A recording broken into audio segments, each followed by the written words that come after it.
All right, so these T-sheets, this is why it's so critical. So how many of you have been on a Zoom or a webinar or something, and you want to meet somebody, but they have the system shut down where you can't do it? Now, legally, just so you know, you can't copy our chat, and nor should you ever be able to, because you all haven't given each other permission to do it.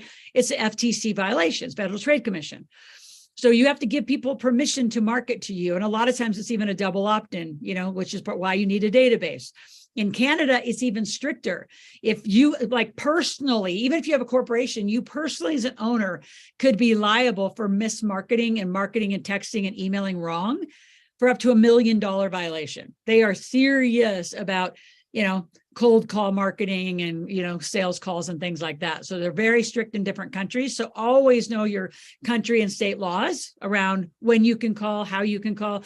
Like we had a huge office in Australia for years, and super strict call rules. You can never call on a weekend. You can't call on a Saturday and Sunday. You couldn't make an outbound. They could make an appointment, but you couldn't go solicit.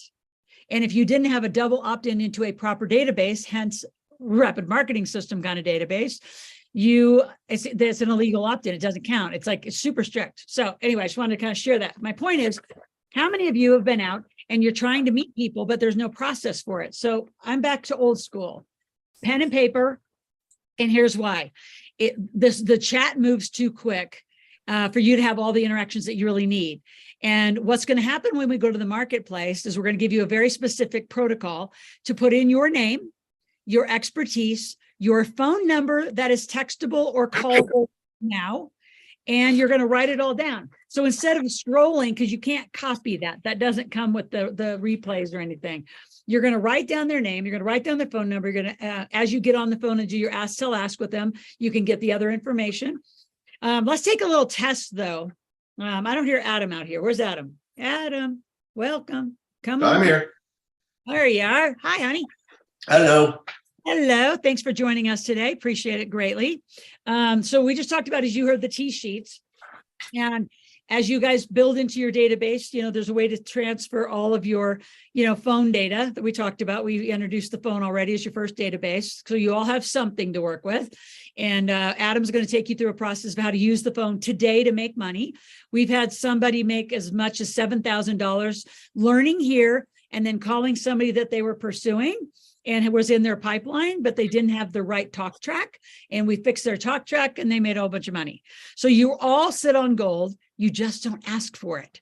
And this gives you a legal way to keep in touch with everyone. So again, back to the principle we taught earlier, it is better to get like the $10 from 100 people than have one person pay you 100 grand. I cannot scream that from the roof. It is the absolute right business model. Our KPIs, like key performance indicators for this company, which is, really Andrew's and Steve's job at the highest level, is to bring in new leads. So Steve helps me in a certain way. And then Andrew does a lot of the, he creates the ads. We have a brand new, campaign right now going, who wants to be a millionaire? I'll have you explain that, Andrew. So we've done this now a couple of years in a row where every day you can win something. So that is just generating tons and tons and tons of leads because it's a fun campaign. So it's all over social, but when they click, they go into our database and then they get to win something. Or they get a big discount to buy something like massive, like my game is huge discount. I don't know, you probably put it half off, didn't you, Andrew? So tell them about who wants to be a millionaire. Like, I really want you to get, as an owner of your company, you say you think that you're an entrepreneur. You're the CEO, by the way. And don't say, well, I'm just all by myself. Get over all those conversations. No one wants to hire somebody who's a solopreneur. Like, I'm a multimillionaire. If you're a solopreneur, but what that tells me is you don't have the bandwidth to handle my account. And if I'm your account, I'll consume all of you, which means you can't have any more. You might as well be an employee.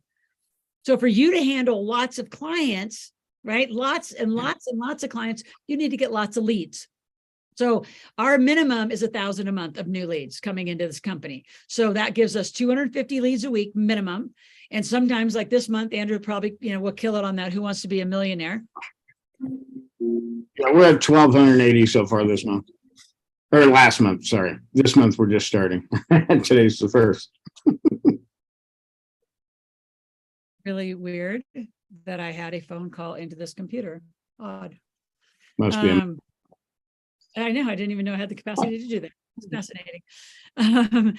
So what did you say while I went away for a little minute? I got taken away. So about 15, 1,000, 1,800 leads. Maybe. Well, 84, I think. This month's just starting, so I haven't even looked yet. But yeah, we're going every day. Every day. So talk about and give them the link in the chat, Andrew, for Who Wants to Be a Millionaire. And again, we're not asking. So I know a lot of you say, well, you just keep putting a lot of this stuff up for you to do. I want you to pick the things that you want to do. I think YouTube is not negotiable. Being on Ask Loral is not negotiable. But part of it now, this is concurrent learning. We're doing things to you. But on the other side, I want you to come up with your version of Who Wants to Be a Millionaire and create that campaign. And in our rapid marketing system, we could show you how to do that. So you need to think like, you want to follow somebody you want to be like, right? So if you want to be a millionaire, you follow. So you don't just follow and say, oh, Loral pitches me stuff. How do I pitch you? Why do I pitch you? How does the campaign go? How much timing? How many emails do I send? Like, this isn't just guessing. This is extremely strategic and thought out. So for a lot of you that are new, this is the level of entrepreneur you need to learn to be. You need to drive your marketing every day. Make sure you have new leads every day. In fact, our formula is 21 and 2. We want you to get 21 new leads a day and sell 2 people a day. You have 2 sales a day, and you get consistent, disciplined, persistent every day. You get 21, 2, 21, 2. You will make over $100,000 in the next year. And it only takes about 4,000 or 5,000 leads to get that done. Yeah. And it's interesting that you say, we'll see is that we have all this stuff going on all the time. Yeah, we do. You should. It's called marketing. A new thing gives you a new reason to be in front of your market. And being top of mind in that market, they're not going to respond to the first thing, second thing, maybe third thing. But as long as you have a reason to be in front of them in stuff they're interested in, something will pique their interest and get them to take the next step, right? So the Who Wants to Be a Millionaire campaign, we did it for the first time, last year? I think last year, yeah. Historically, we called it the Wild Card Shuffle because Loral is based in Nevada, and it was all about kind of gambling and winning, right? So it was super fun. We've done it for years. We switched it up to give it more of a modern look and feel, but basically we stack up full prizes. Some of those prizes are discounts. Some of them are free things. Some of them are downloads. Some of them are, for instance, a corporate review with Scott, that kind of thing. So we don't just do it ourselves. We also get our partners to participate in it also. And Loral, you're going to maybe love this. I didn't tell you about this, but 2 Wednesdays ago on Fast Cash, I challenged the group to do a JV contest launch for the end of the year. And they did, and it's phenomenal. So a bunch of our students got together and each donated something as a prize, and they all are doing a year-end launch together. That's a contest that's social media based and great way to get new leads, new more markets. You're doing list arbitrage at the same time, and you get the power of a group because not everybody has a database the size of Loral's. Loral has a big of a database because we've been building it every day for years. Yep. And it's got to be a highest priority. Yeah. Of you building. See, a lot of you're thinking the challenge with beginning entrepreneurs is you think like an employee. So you are like getting a job and doing a job, right? You need to think, and one of my greatest activities when like, and I love doing this with all my clients, is build an organization chart. And here's the department. So get a pen and paper, not a slide on this. If you're going to run a company, you need marketing. So you have leads. You need a sales department, and think department. And you think, well, it's just me. I know that's the point I'm getting to. You got to market, you got to get leads. Then you have to sell the leads. Then you have to put the money in the bank. So you need accounting. Then you have to fulfill what you sold. You have to have operations and technical support around it, which includes some customer service. So you have a minimum of 6 to 8 departments. So if you're the chairman and the owner, and you're in no position and you're in no seat, I want you to start thinking, who's going to run my marketing? Well, we're going to give you an option for RMS. Who's going to run my sales? Well, that's going to be you until you learn enough to make money, because you can't just hire people to sell stuff that you don't even know how to sell and it's yours. Accounting, you're going to hire, right? So then all of a sudden you're going to get this team. Like we have probably just internally, probably what, 10, 14 people here on a regular basis internally, and then probably another 15, 20 that support us remotely. Like we have, it's a machine. So if you want to be an entrepreneur that has some freedom, then you don't do all the work. So build an org chart without you in it. It's a fascinating activity. And then you're going to have this perfection problem because like, nobody can do it better than me. So then go read my Yes Energy book where I have a whole chapter. Perfection is equals poverty. You will never make money being perfect.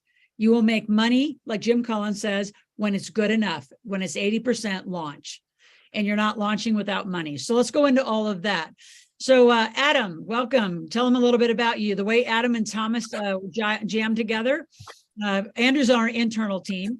Both of these gentlemen could be your coach when you sign up with Jeff or Laura for what you want to do. Either one of these gentlemen are also coaches. Adam is more what I call marketing strategy.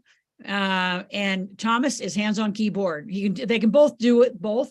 Actually, I don't think Adam puts his hand on the keyboard, but these men are amazing marketers. So Adam, introduce yourself a little bit, and then I'm going to go back to decided though really quick. I'm not quite done with that decided slide there. All right. Thanks, Laurel. Thanks for having me here. Sorry for my nasally voice. I've got some nasty cold thing, but I wouldn't miss this. I've been part of, I first met Laurel in 2012 at an event and read her books and really tried to implement what we were learning, but I knew I needed hands-on training. And so I joined the 100K challenge along with my wife in 2014, and we both implemented that challenge and both made $100,000 in that first year in each of our businesses, her in accounting and mine in coaching and strategy.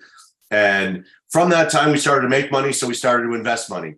And in that investment, we bought some rental properties. We lost some money. We made some bad decisions. We came back to the community and we joined the big table because we knew we needed the guidance again, right? As we tried to do it ourselves, we made mistakes. As we did it with the community, we avoided those mistakes. We joined Big Table. We're able to turn those rental properties around into profitable enterprises, including one being an Airbnb and one being flipped into 2 other properties.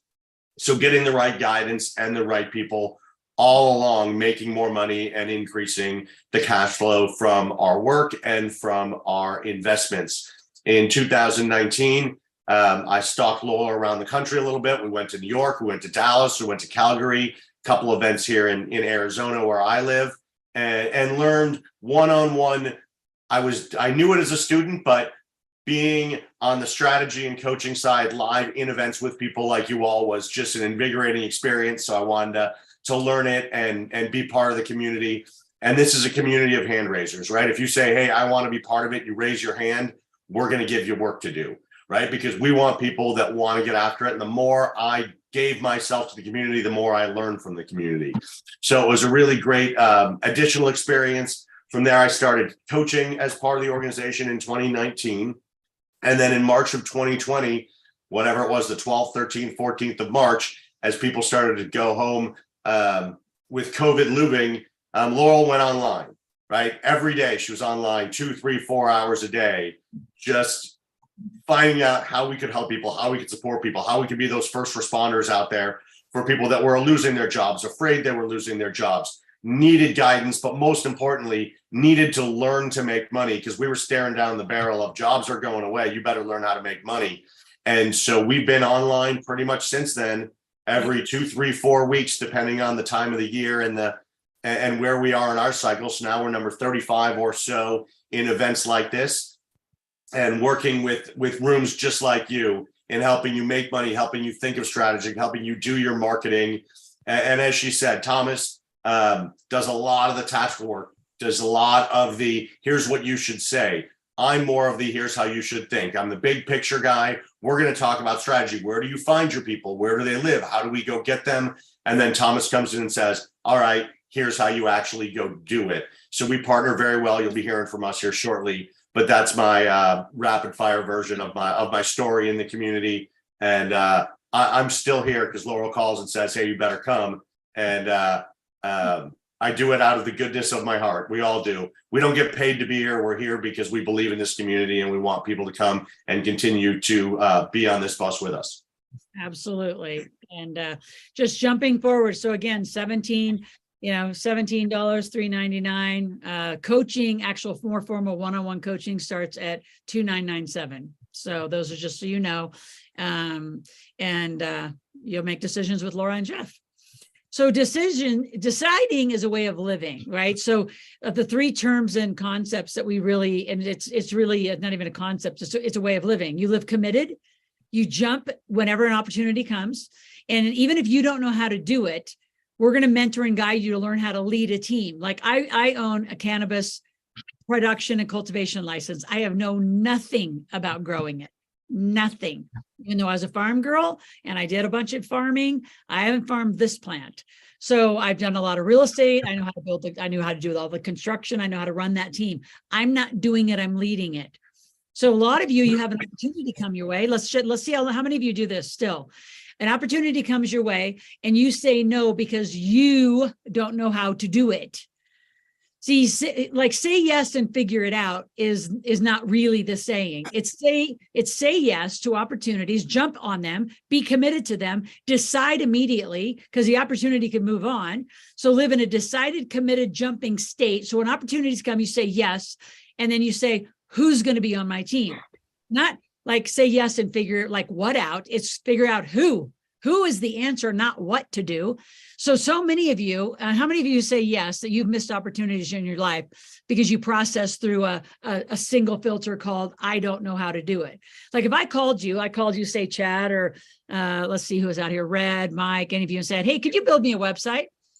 Your answer should be yes, I have somebody I will get for you. And so you're saying yes. The best entrepreneurs are brokers of deals, which means you're not doing the work, right? That's what employees do.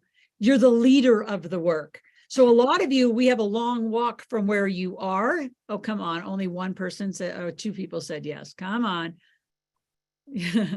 You have way more. A lot of you have done it, right? You miss opportunities all the time. And if you're still out there going, no, then you're like really head down, meaning you're not even aware that there's things going on.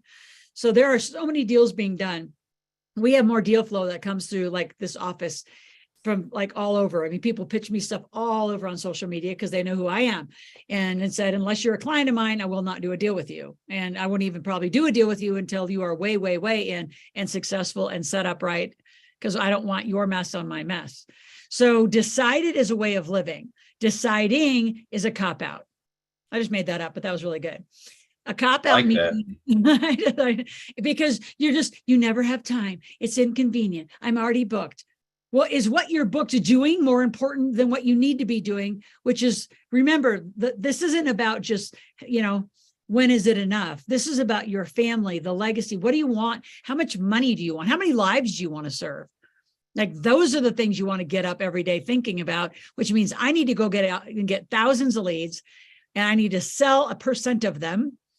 And most of you, I would use the ratios I would use as a beginner is 10%.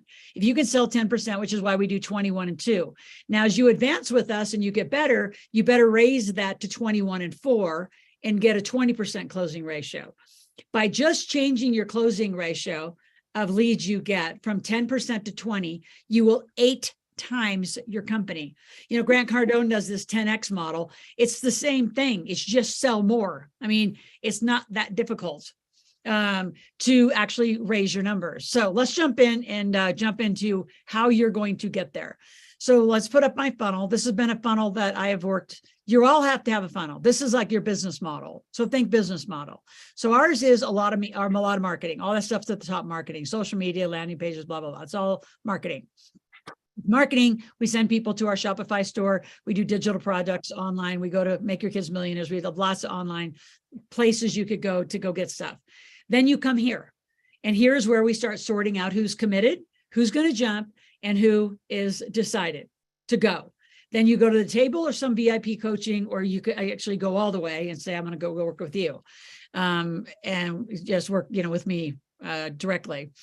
But you have to walk through the table because there's so much to learn, and there are masterminds, there's one-on-one coaching, there's so much to do there. So this is my core, and I've been doing this since 2000. So it's a 22-year funnel. Now, have things changed in it? Absolutely. I got new books. I didn't do the Millionaire Intensive, like Adam said, until like COVID hit. When COVID hit on March 7th, I flew home from Houston, Texas, and by March 8th, I had 29 cancels, meaning our stage is canceled, our stage is canceled, our speaking engagements canceled.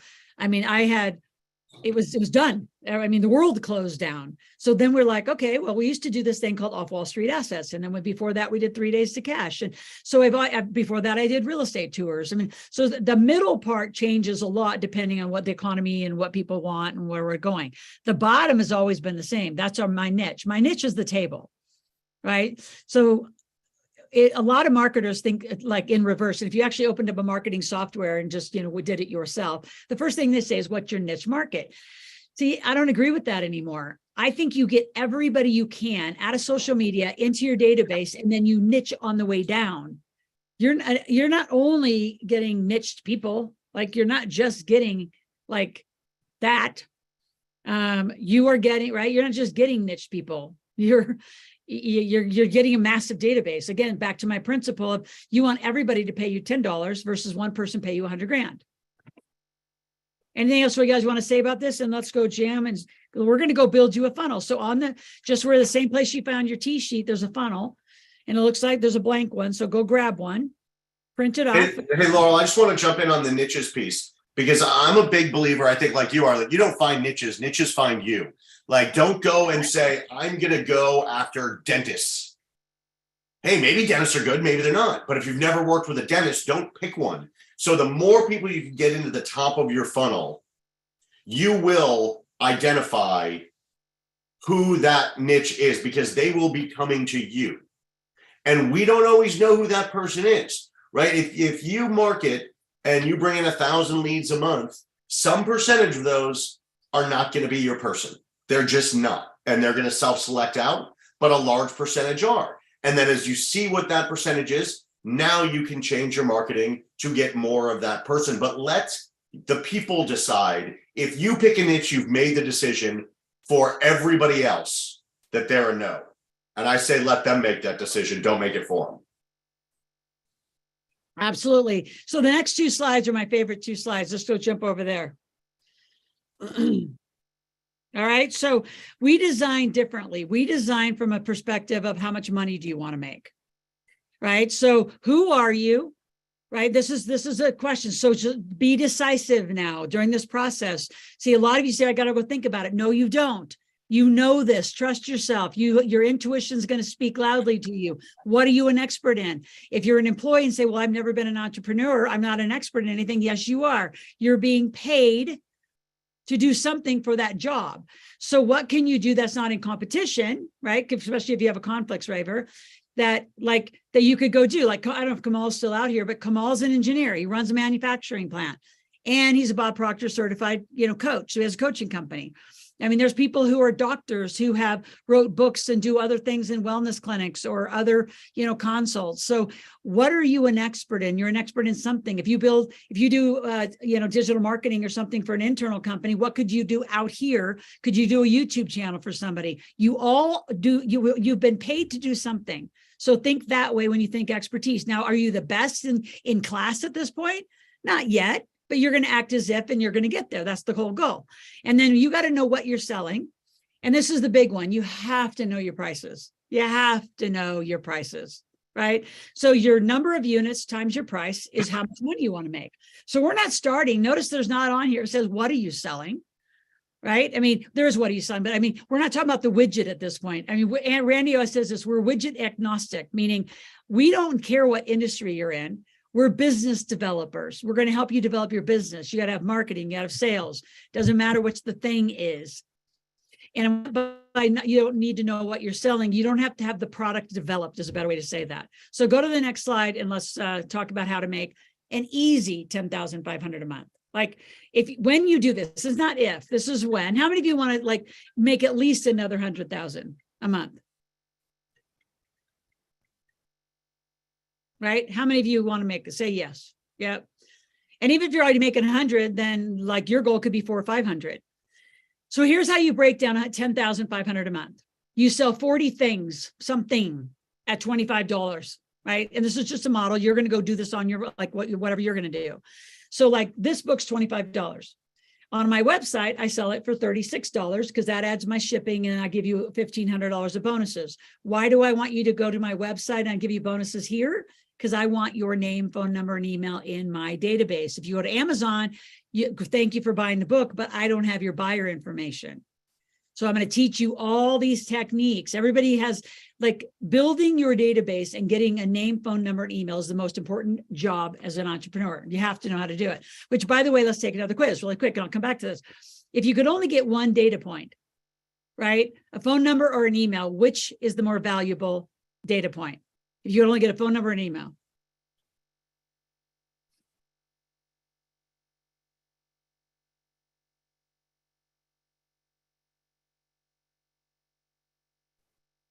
Let's go, let's go.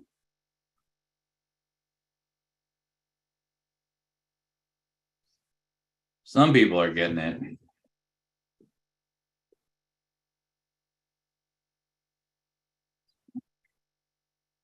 If you're saying phone or email, tell us why you think you want that. So if you think email, let us know why. If you say phone, let us know why.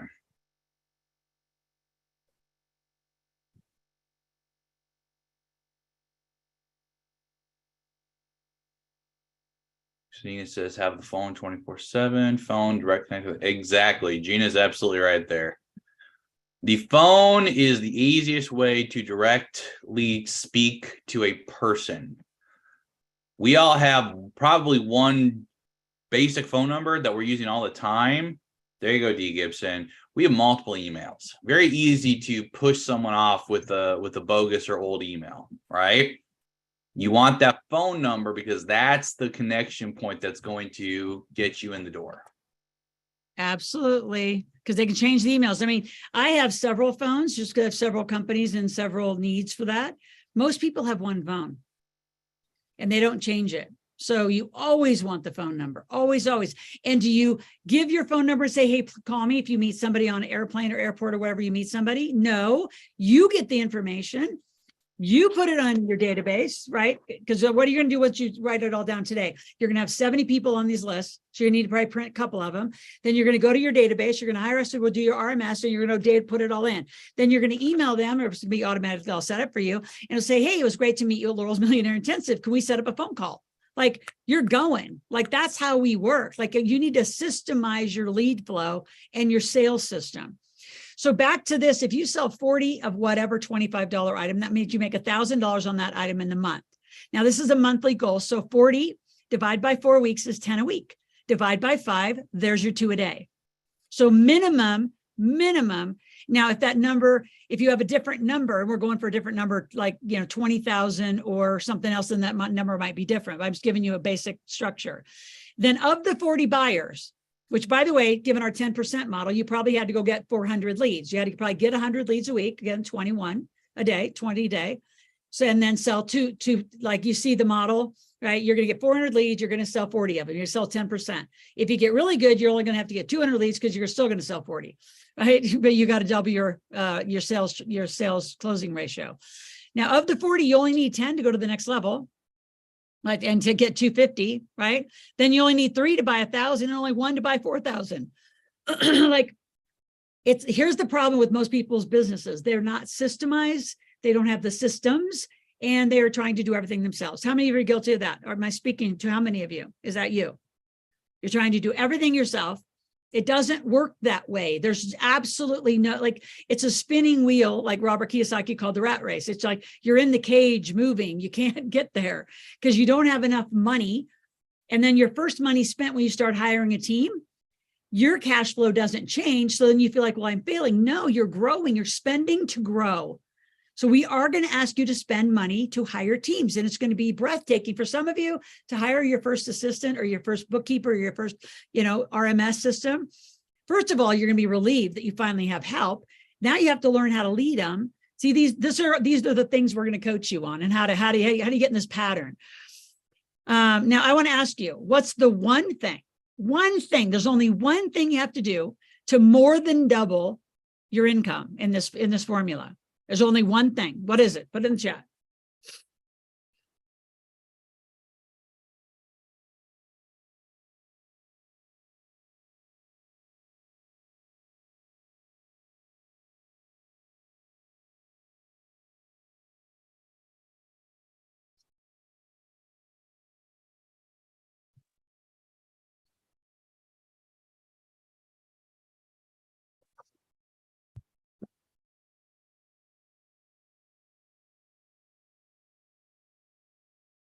Perfect. Got some people with the correct answer there. I don't want to step on Laurel's toes, but the easiest way to do it, the one action, Laurel. One action. Let me just go back and see. Does anybody know what it is yet? Nope. Nope. Nope. Nope. Nobody knew. All right. So you have to do one thing. You go to the bottom, and instead of selling one $4,000 one a month, you sell one a week. So you sell one that adds a week, which is 12,000. Now you're at 22,500. So it's like one extra step. So instead of selling one, you sell four. Like, it's that simple, but without leads in a systemized database and a structure of every day. So let's talk about that a little bit. How often are you open for business? Like, are you literally working this business that you want, or is it just sort of this elusive thing that you have? Right? Like, what is it with you? So like we're open in the office. We call it 9 to 5, but we're open because we have these things called phones, and we're available by text 24/7. So we're always open. Like, can you imagine if you wanted a coffee and you just drove by and Starbucks just didn't want to open today because they just weren't in the mood? That's what I meant by emotional entrepreneurs. Some of you are emotionally entrepreneurs, not committed. Like, it's a daily discipline. We call it a revenue producing day. So you have to have a revenue producing day, however many days a week. But if you want clients, you've got to be available to respond to them. Like, you have to. So you're going to build a funnel. I'd like you to play with some numbers. Like, just play with numbers. Like, how much what would it take? What do you have to sell to make 20,000, given what your product or what your services are? What do you need to do to make 100,000 a month? What do you have to do to make $1 million? Right? How much would you have to sell, which then defines how much team you need and how many systems you need. I hope this is common sense again. So with that, guys, let's move to the next slide. And I'm going to kind of hand it over to you guys to work on the top of the funnel and some confirming cash flow. How do you start deciding what you're selling? And today, think of the marketplace as a focus group. You're going to try different things, right? I'm a money expert. What's the one thing you want? If you say, well, I'm a debt program, I need to get out of debt. I'm going to say yes, and I have one. I'm going to check your money. I'm going to send it out to you. If you said, I want a credit repair program, well, I don't do that. I have a referral partner who does, but I'm going to take your money and I'm going to send you over to them. So the more referral partners you have, the less work you do.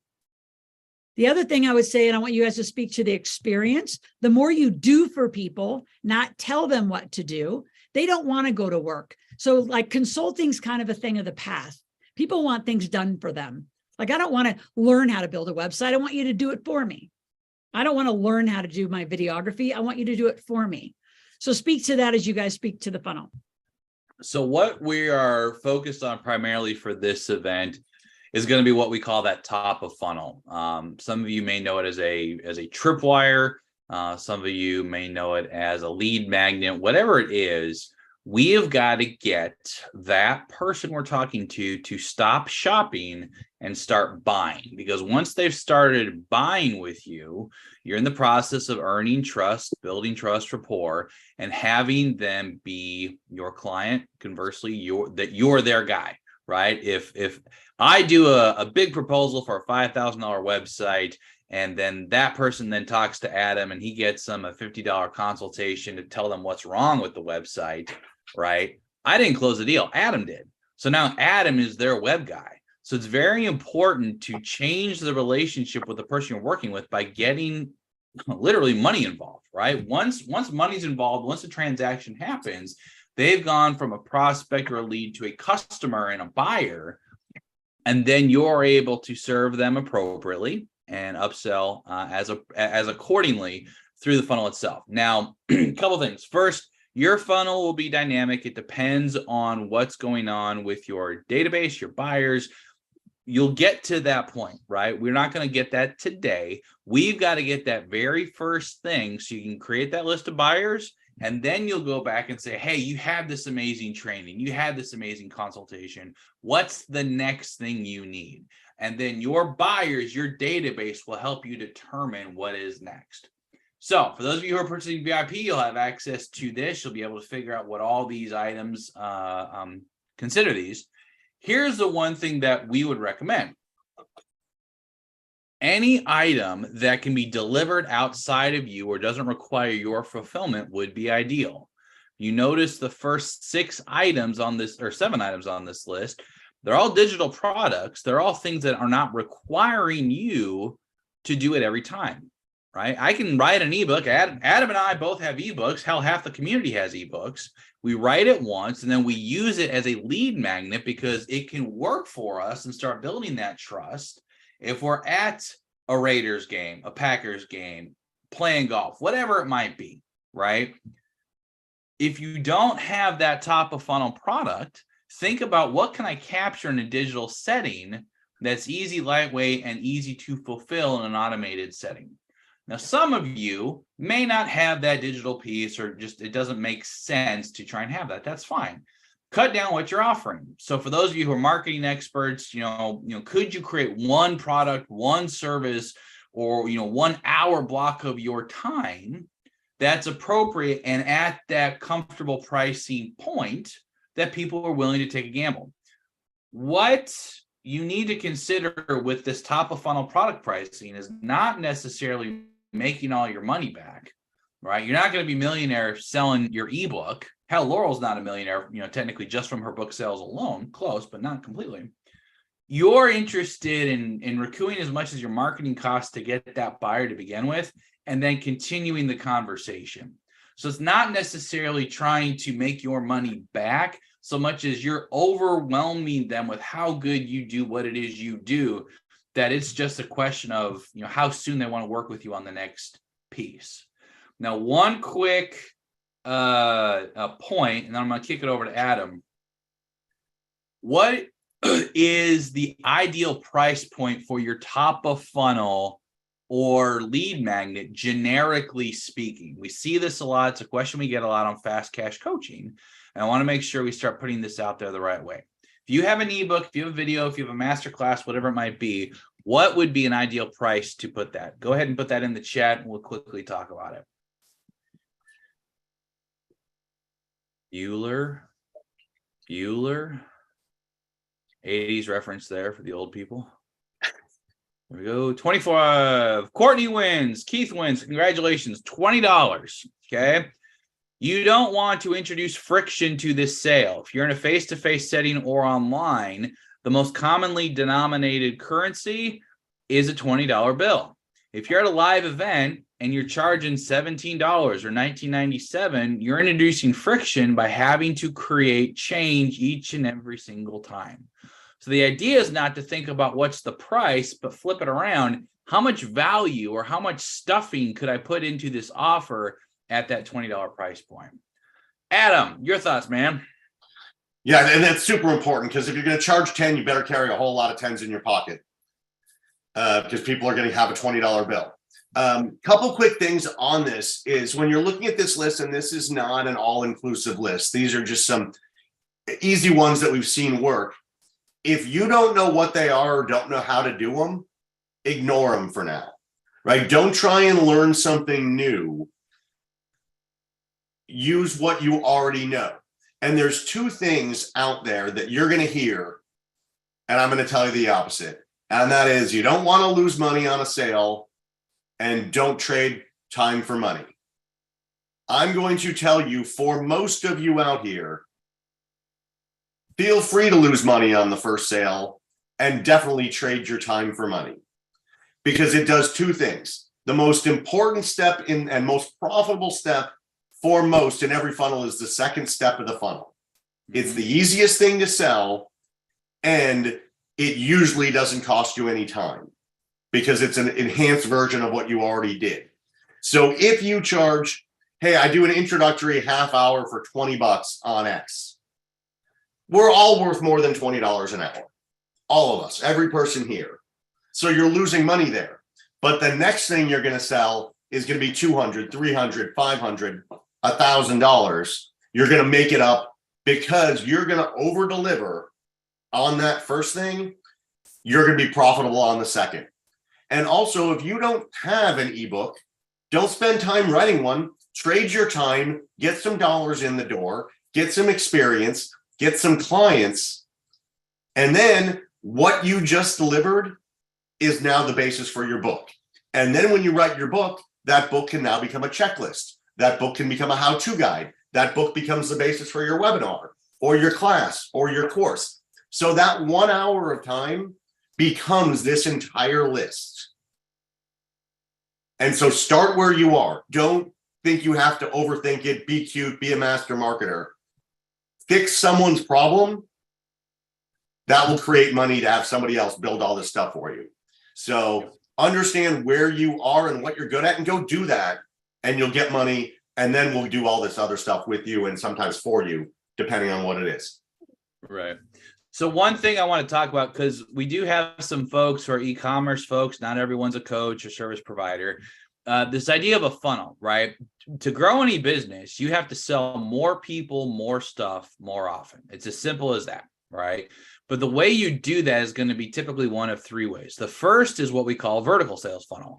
Many of you in the coaching space, self-improvement space have seen that, right? I know I did. I bought a $30 real estate investing book, and then I got a $300 investing course after that, right? And then I did the $3,000 one-on-one coaching program, right? That's vertical. The price keeps going up and up and up, orders of magnitude, okay?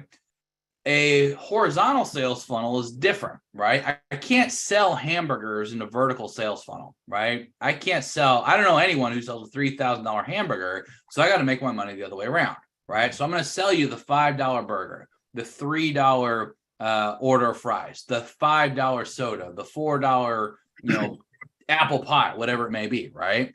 I'm adding in a number of different items around that same price point to increase my ticket, as well as giving you a coupon to come in the next time, selling more stuff more often to increase the revenue, okay?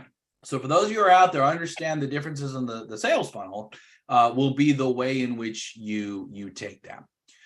The other piece that I want to make sure that everyone understands again is that your buyers will tell you what is going to be in your funnel. We have a lot of people who, we coach them and say, okay, I did all these different things at all these different price points, and yet no one requested them, right? We want you to be entrepreneurs, not engineers, right? An engineer says, hey, I built this thing. Do you want to buy it? And if no one asks for it, you're not going to make any money. You need to be the other way around and say, what do you need? Adam, Josh, Chelsea, Mike, what is it you need? And then figure out how to provide that for them. So those are the things to think about when it comes to your sales funnel. Now, I know Laurel wants to talk to us about, or have us talk to you about securing money, and probably one of the most important things that she teaches about. Anything to put a bow on the funnel piece, Adam, before Steve switches the slide over?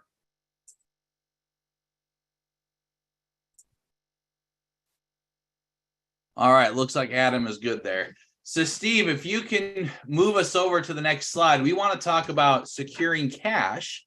And probably one of the most, I know this was the biggest change for me when it came to understanding how businesses work and how you get that money. So Steve, you can go to that next slide about securing the cash. That would rock.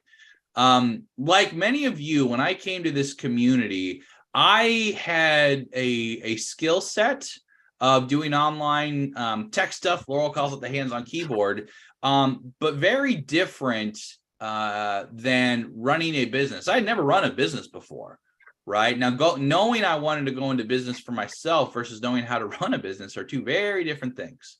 And one of the first things you will learn is this idea of confirming cash flow to separate yourself and put yourself in a position where you're creating a business, you're working on your business and not creating just a glorified job for yourself.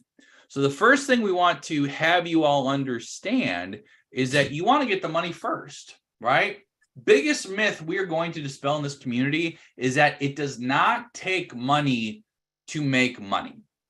Right? I'm going to say that again. It does not take money to make money. I can start a dog walking business today with zero capital and have 2 clients at the end of my first day. I don't need money to do that. I just need to go hit 100 doors, figure out what they're willing to pay, and then get them on a down deposit. The business starts once you get that money. So that's the first idea of the pre-order, right? You're pre-ordering, you're taking that money first, then fulfilling second. We do this on a daily basis, but a lot of you as due-time business owners, it's so, foreign to you, you never do it. No one goes to McDonald's or Starbucks and pay second. You pay first. If you want to get that Big Mac, you're paying the $5 and then they'll give you the sandwich. If you want that venti latte, you're paying the $47 and they're giving you the coffee after the fact, right? Do the same thing for your business. Get the money up front and then start the fulfillment piece, okay? Now you can do that in total, right? Pre-order is, hey, I've got this course on XYZ. It's going to start in a month and you pay all up front. That's a pre-order. Second piece is a deposit. A deposit might be like Adam's working with a company. They need a website. It's going to be, let's just say it's going to be $6,000. Adam says, well, give me a third up front. That'll get you on our workload. He's getting that cash up front, right? He's taking that $2,000 to make sure that their project's going to be in the queue, going to be starting to move forward appropriately. The third way to confirm that cash flow is having that contract. If you have contract, if you have a legal document, there is a legal agreement to make sure that that money is inbound and going to be coming to you, or there's going to be, the fear of obviously legal retribution or collections.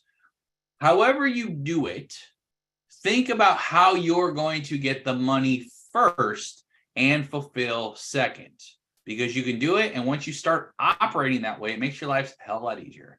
Adam, your thoughts on that? I think the only thing I want to add is we all spend money this way, as Thomas said, and we do it without thought. Mm-hmm. Flip that around. Get money without thought. It's as simple as that. Every one of you just spent money right now, whether it's your electricity bill, well, it's something you have on auto pay, whether it's something that, I don't know, every time my wife buys something, it shows up on my phone on Apple Pay, right? We're all spending money without thought, but we think about it when we ask for money. So do the same thing that you would do. Some of you do in your job. Some of you ask for money in your job every day. But when you do it for yourself, we put roadblocks in front of us. So it's normal to pay for things. And just know it's normal for the other person to pay for something too. So get rid of the weirdness. And this is one way that you can do that, is by following these 3 steps. Right. And we'll talk about that a little bit later when we get into the marketplace. Because a lot of you doing this for the very first time, making sales, y'all have this weird energy about it. You're like 8th graders at a dance. Like you're all just weird and can't close the deal, not working out for you. Right. And we will focus on that, because what we want you to understand is that you're positioning your offer as a logical solution to their problem, right? Take the price, take the sales tension out of it. Understand that you're basically saying, I'm hearing you say you have this problem. I have this solution. It costs X amount. How would you like to move forward? You follow that, you will get better at selling and confirming this cash flow as we talk about appropriately. All right, Steve, you move to the next slide, sir. And I don't know if Laurel is out there. She loves this slide. She wants to hop in here. I'd love to have her, but Adam and I can certainly talk to it. This idea of selling versus serving just builds upon what we were just talking about. We've got to get you all away from the selling mindset, right? And into a mindset of service. A lot of you, again, have that weird energy around selling because in some ways, it's almost like you think it's a con job or that you're not worthy of the pricing that you're asking, which is false. You all are experts in something one way or the other, right? You may not need someone to tell you an expert, but let me rephrase that. You all know more than the average person in some sort of topic or area. And that, comparatively speaking, makes you an expert. In that regard, that expertise is something you can package up and serve other people with and be rewarded financially appropriately for doing so.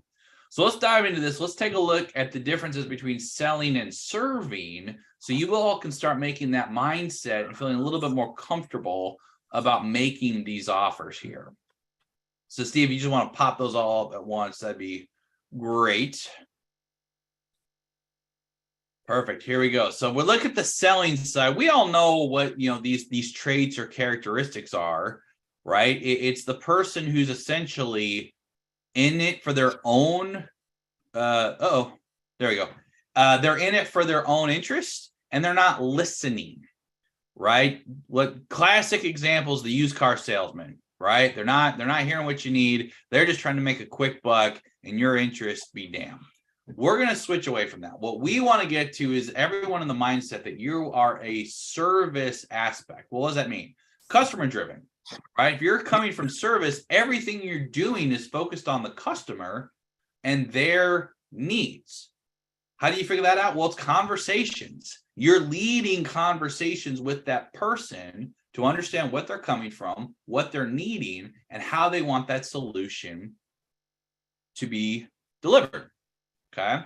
The biggest piece about this is that you're listening to the person you're talking to and not talking past them, right? The biggest thing is that, and you're going to see this in a little bit when we do the ask, tell, ask, but it's important to have an open conversation that's two-way versus you just keep telling them and not hearing what they need. So I know Loral loves this slide. She just hopped on here real quick. I know she has some wisdom she wants to share with this. Yep. Loral, your thoughts on selling versus serving? Well, I mean, just look at it. You're customer driven. Think of the energy of this as you're having a chat. You're just having a conversation, right? So you're talking with them to provide them leadership. You have a problem. I'm a money expert. What's your problem? Okay, you want to get out of debt. You need more income. You want to, reduce your taxes. You want more diversification. You want to understand how to invest. Like, you need to educate yourself. All right, well, I know how to do those. And for the X dollars, like we could get started tomorrow. Like, it's that energy, but it's a clear directive. So like Thomas always says, you're leading the conversation. See, a lot of you aren't having the right conversations because you're actually trying to convince somebody, or you just jump into educating and you actually give away your stuff for free. Like a true ask, tell, ask, which we're coming right up to, right? Yeah, it's next. So go ahead and click there. A true ask, tell, ask, if you want to look at it, is you're asking what their problem is. You're telling them why you're the solution, and then you're asking them for money. So if you really look through this, we can just kind of jam through this. I mean, you're asking very open-ended questions, right? What and how questions. Your intent's to gauge their readiness to buy. You're determining where they close because you're thinking your funnel the whole time. So as you say, my name's Loral. What can I do? What's one thing I could do today to help you with money? And the reason I would say one thing today is I'm selling a small item. If I want to sell the table, I say, tell me what you think your financial issues are. I want to know it all. But again, like there's a spectrum of the sale that we're going to show you in a minute. Like how long you spend in an interaction depends on where you're going. But you lead very clearly. I'm asking Thomas what his problem is with money. I'm going to tell him, because I'm going to reframe back exactly what he said. I'm going to use his words, even though his words might be accurate. Like if he says, well, I want to get out of debt and I want to get fundable. Like if he uses words that don't, like, I know they don't make sense, you don't correct them. It just tells you how uneducated they are. So for example, if you want to help somebody with weight loss and, or actually I always use the example of P90X. If you knew how much P90X was going to make you work, they don't sell you that way. They sell the result. They sell these amazing bodies, these carved abs, these great legs, right? They sell you the result. They don't say how you're going to do it, because how is fulfillment? How is fulfillment? So all you're doing in an ask, tell, ask in a sales process is saying, what's your problem? I'm going to tell you I'm the solution. And then I'm going to ask you for the money. I'm going to say, are you ready to move forward? Right? I'm going to do closed-in questions. So questioning and understanding questioning is powerful. There's books written on the most powerful questions. Whoever asks the most questions right, and they win all the time. See, a lot of you start with a tell, and I've been to hundreds of thousands of dollars sales training. So when I made this up in 2002, it was after all this training. I'm thinking, why do people start with a pitch of, I sell a square? Thomas, I sell a square, and this square is this, and what's why you need a square? And you'll say, well, I don't need a square. That's not my problem. I need a circle. Then you know how weird it is to have to back out and say, oh, but I sell circles too. Like, just ask what the problem is. So you start the conversation. It's efficient. It's very clear. It's directive. Like, what's your problem? I have the solution. Now pay me. Now we can tell you how we're going to do it. So you're looking for why, what their big why is. Why do they want to be a millionaire? Why do you want to make more money? Why do you want more financial literacy? That's what Laura and Jeff are going to be doing with you. They're going to be doing this with you. Like, well, how we teach is so different because we're very transparent about our, what I say, concurrent learning. We do things to you, and then we train you on how to do them to your customers, because you have to learn these skills. And if you can't sell your own stuff, right, then how do you get a sales team to sell for you?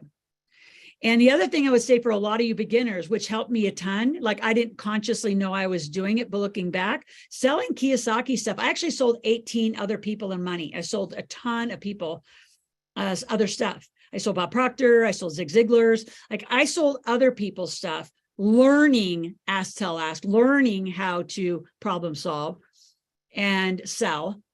Then I made my own.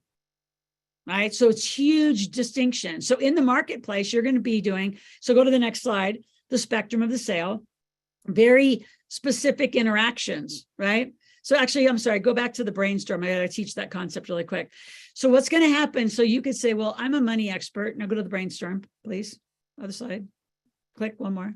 There you go. So brainstorm is the tool you use, the technique, I'd call it, where if I say, what's the one thing I could do to help you with money? And you say, I don't know. You're going to love that. People are going to say, I don't know to you all the time. So what you need to do is, instead of, so when they say, I don't know, say, well, let's brainstorm in a minute. Actually, you're really not, because that's not the right talk track. You would just say, like, here's what I say. Well, here's what a lot of my clients ask for me. Like, here's what they ask from me and my team. They want to get out of debt. They want more income. They want better assets. They want better taxes. They want a team. They want systems. They want mentorship. Like any of that interesting to you, I get back in my ask. See, for a lot of you, you talk too much and you'll start answering their question versus you can't sell something when you don't know what the problem is. Find the problem. What's the problem? You're the solution. And here's the brilliant part to the earlier pre-order.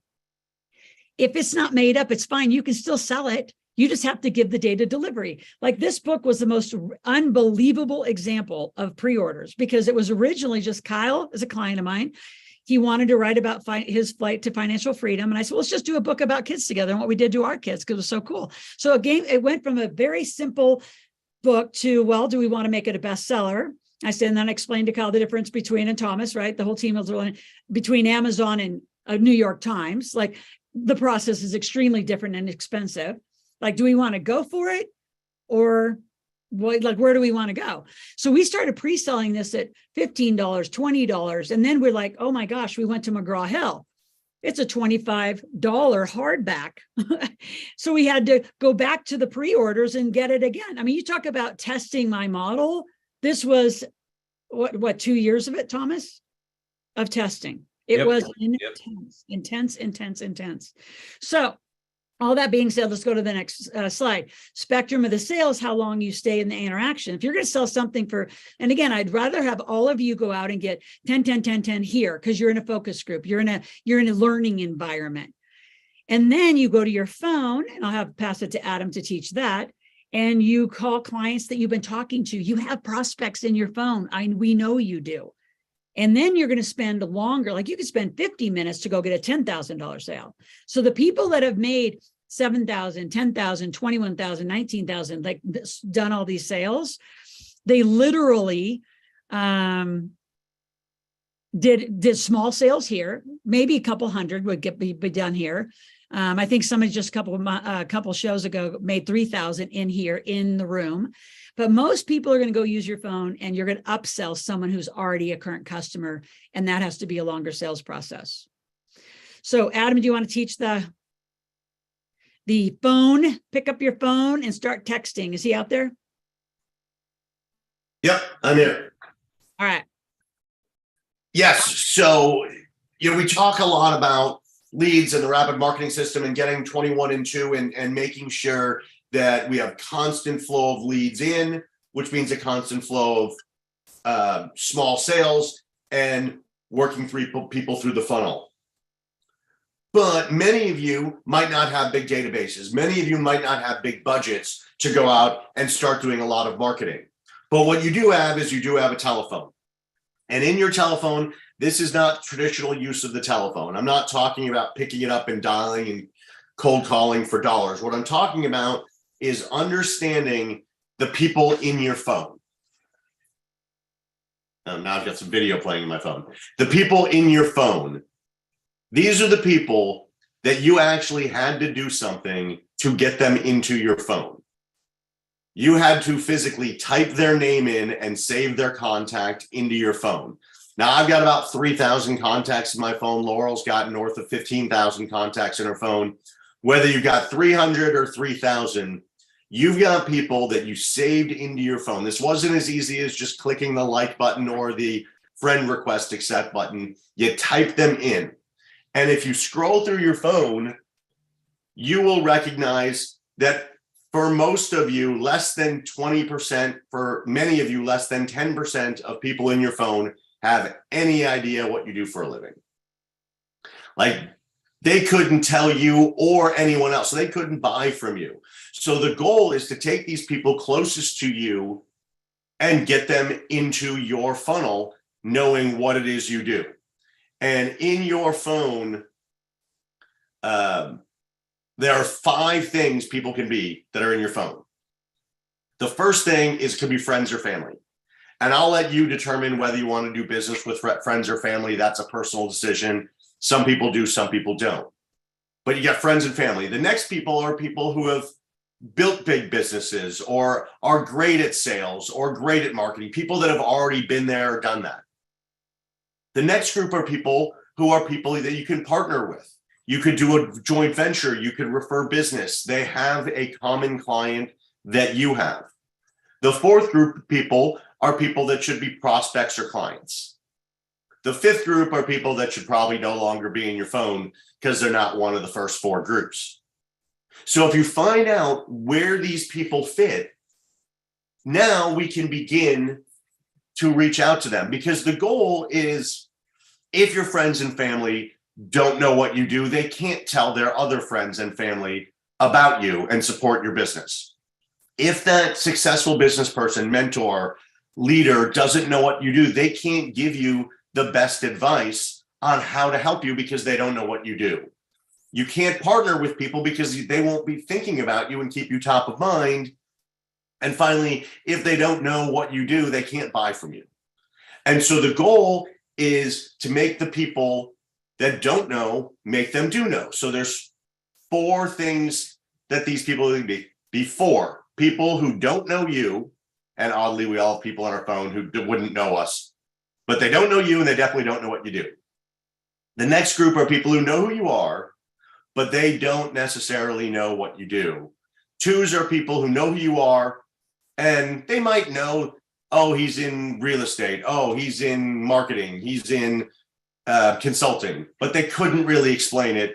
And 1s are people who know what it is you do and could thoughtfully tell others. So the goal is to make the 4s 3s, the 3s 2s, the 2s 1s, and the 1s clients, right? And it's a simple way to get people who know you or don't know you to know you, what you do, and now you're top of mind.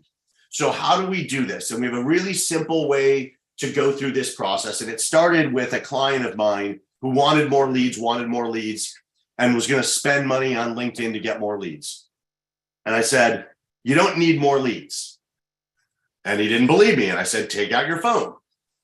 And I told him, I was like, scroll through your phone, scroll through your contacts, find someone that you know is likely a potential client, but you haven't talked to in a while. So he's scrolling through his phone and he stopped on a person that he went to college with, saw at the 10-year reunion, and now it was 9 years later and the 20th was coming up. And he said, actually, this is a guy, I know he owns a small business, and this guy was in small business benefits.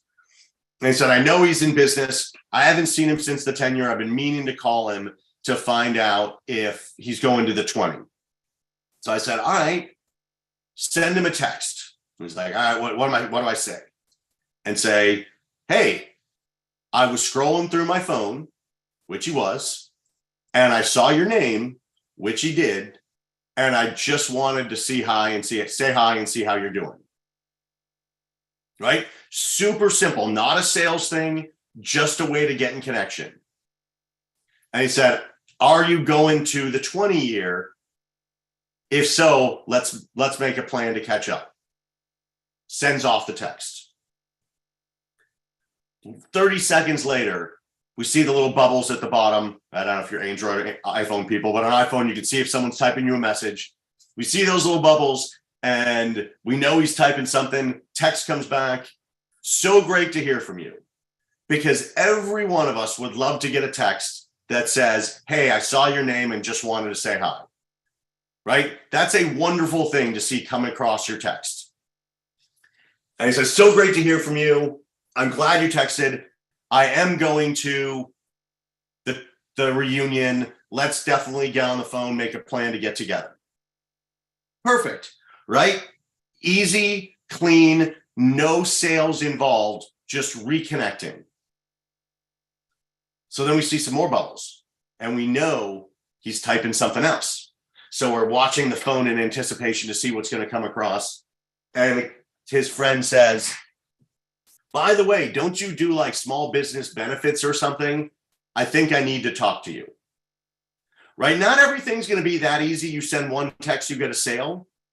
But he sent one text, got one prospect that did become a client because he reached out and said, hey, I haven't talked to you in a while and I wanted to say hi. So what we want you to do is look through your phone. Now, this could be someone you haven't seen in years, or this could be someone that you saw recently but didn't follow up with, didn't follow through with, didn't engage at that time, or they're still thinking about it and saying, hey, I just wanting to see how you're doing. Right? And then when they respond, and they will, thanks for asking, awesome to hear from you. Great. Want to let you know I'm taking the end of the year really seriously because I want to finish strong. When you have 10 minutes to get on the phone, I want to find out if there are any things I can do to help you. Right? It's a really soft but direct way of getting people into your funnel to start that ask, tell, ask process. And once you do it in your phone and you get really good at it, now you can go to social media, you can go to LinkedIn, you can go to Facebook, you can go to Instagram and start doing the same thing with those people to bring them into your funnel, right? It takes a little more work, but it's a whole lot more fast money in your pocket than doing a Facebook campaign or any marketing campaign. This is fast conversation, fast funnel building, fast money, because you will go from sending one text to someone who now knows what you do and you can make an offer to. And so this is a great way, as we go through the marketplace, you'll start thinking of people, oh, I haven't talked to so-and-so, shoot them a text, right? Or follow up on that email. Hey, been a bit since we emailed, want to see how you're doing, how was your holiday, right? Start simple because it creates a conversation. That's the goal of marketing, is to create a conversation. We will teach you over time how to sell stuff online if that's works for your business. But most businesses, the goal is not to sell something online. The goal is to get somebody on the phone so you can do an ask, tell, ask and make an offer. And that's what this phone drill does. And that's what we're going to practice both today and tomorrow in the marketplace on how to do it. Because the more you cut your teeth on those two things, the phone and the phone call, the more natural it becomes, the easier it is to overcome objections, the better it is to use the ask, tell, ask model because you're more proficient in it, because you're working that muscle. And candidly, the more fun sales becomes. One thing too, Adam, I mean, this is the time of year where it's, I won't say socially acceptable, but it's a natural time to reach out to people that you may not have talked to and just re-engage in a conversation, right? You've got that, that phone out, you're sending those text messages, hey, Sandy, happy new year, hope all is well. And I'd speak a little bit about asking them what they're looking for in the new year. I know you have a story about, being able to be a resource for other people, perfect time to start figuring out what people are looking for to be that resourceful entrepreneur. Yeah, totally. And Thanksgiving, well, this is something I do on most holidays, Father's Day, Mother's Day, Thanksgiving. I send a little emoji text to pretty much everybody that I know in the entire world that said something about thankfulness. Like, it didn't have a big speech. It was like, thankful for you on Thanksgiving or something like that. And it went to almost everybody that may or may not be a client.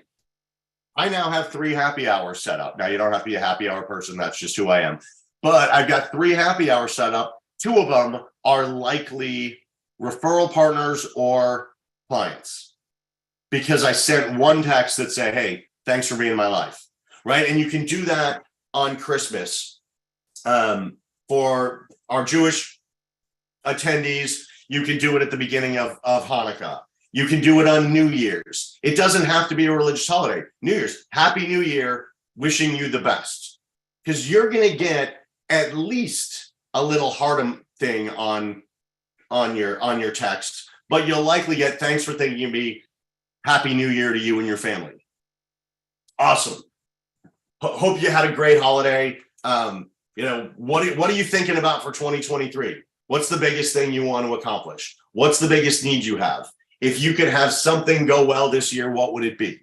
Right? And you'll figure out your own languaging around it. We all are going to say it different ways. Laurel's going to be like, how much money you want to make this year? Right? She's going to come right out and say, how can I help you with money in 2023? I might say, hey, what's your biggest goal for the year? That's what I do, is I help people figure that out. Let's jump on the phone for 5 minutes, because I can't sell you anything in 5 minutes other than rapport and giving them a good nugget. Right. But a lot of people will take you up on it. So utilize this time of year, utilize holidays to reach out to people, because it starts with, honestly, a very soft, "Aw, thanks so much." Right. That's what people are thinking. And that leads to a conversation. Absolutely. Yeah, I love that. And again, the idea is that if you know what other people are looking for and take the time to ask them, it puts you in that position to be of service to them and start that conversation, with them. So again, between December 26th and probably like January 2nd, challenge yourself, hit everybody up in your phone with a text message and see how you could be of service to them this year, and see how quickly you get some leads and sales from that appropriately. Yeah, you'll be shocked. And I forgot to tell the story. I think we got another minute or two, so I'll do this quickly. A good friend of mine, super successful, like literally worth $100 million. Made so much money, he got super arrogant. Became an asshole and started treating everybody like crap, and pretty much burned his life to the ground. Squandered all of his money, screwed up a bunch of stuff because he was super arrogant, didn't think that anyone could touch him, and he had to file for bankruptcy. And for some reason, his wife didn't leave him, and he got to keep his house. But he looked at his life and he was like, I was a terrible person and I deserve to lose all my money. And he found that bit of gratitude of, while I'm still here, I'm still standing, I still have my wife and kids, let me do it better this time. And so he decided to start to give rather than receive, right? That was his new mindset going through, which was a terrible experience for him and his family. And so he started reaching out to everyone he knew, and he said, hey, is there anything you need I might be able to help out with? Right? And for those of you who don't know what you're going to sell or don't have a business yet, consider using this, because that's all he did. Is there anything you need I might be able to help out with? And he did this to a lot of different people. And one of the people reached out. He's like, well, I don't know if you're going to help me, but I'm looking to buy a yacht. Now, he was worth $100 million, so his friends were all worth $100 million. That's the kind of crowd he ran in. But this guy wanted to buy a yacht. But he didn't just want to buy any yacht. He wanted to buy a $10 million yacht, but he didn't want to spend $10 million on it. He wanted to have built-in equity into this yacht. He wanted a deal. And he's like, if you come across anybody, let me know.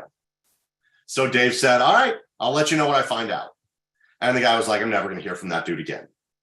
Well, Dave called up some marinas and some yacht brokers and some other people he knew and said, hey, I'm looking for a yacht, but I need a deal on it.